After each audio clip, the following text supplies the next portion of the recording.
Yes, good day, folks. Welcome to another edition of Cocination here on Chem Sports TV. I am your host Fari Rachikuni. Today, I'm reacting to the semi-final first leg, rather the MTN semi-final first leg between Kaizer Chiefs, between us and Amazulu, which finished a goal apiece. Um, I'll just share a few of my thoughts pertaining to the game, how I saw it, and yeah. So, without further ado, let me get on with it. Um, in summarizing that game, I have summarized it thus that it was a game of missed chances for us. We should have won that game by 5, 6 goals to two, and invariably put the contest or the tie beyond Amazulu.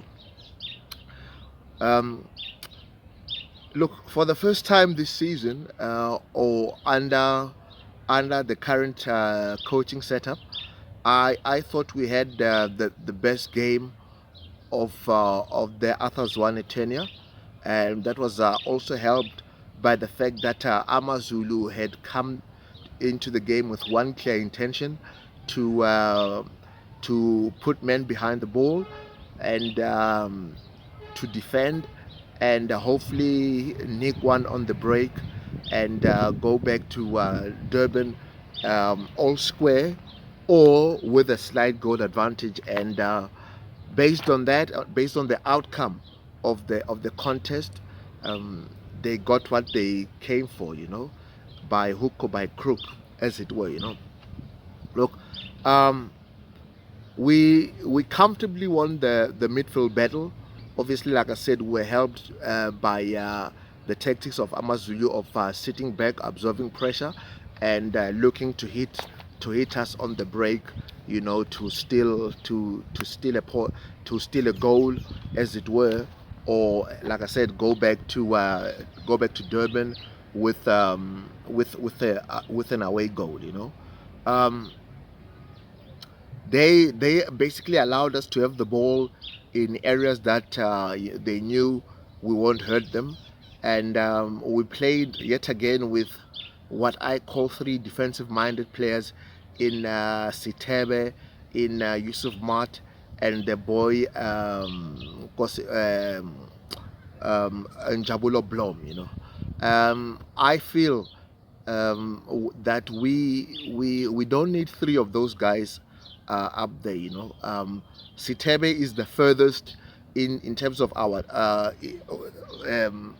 with our midfielders. He's the furthest of the three in terms of attacking wise, and quite frankly, I don't think he's good enough for that position.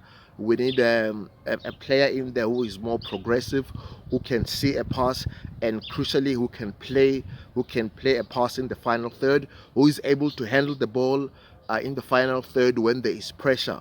And in Setebe we don't have that. So I would have Yusuf Mat playing at as our sole defensive-minded midfielder, and have I'm still not decided on which two players to play either side of him if we are playing a 4-3-3, which the coach seems to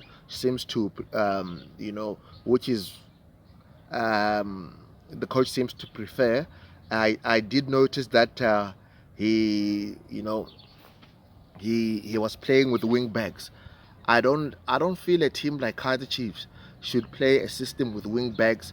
Um, we are a big team. We are the biggest team in the country, and we should play like a big team. So going back to what I said, I thought it was the most accomplished, the best performance of the Athazwane era, and hopefully we keep it that way. Um, the other thing is the boy Sekota.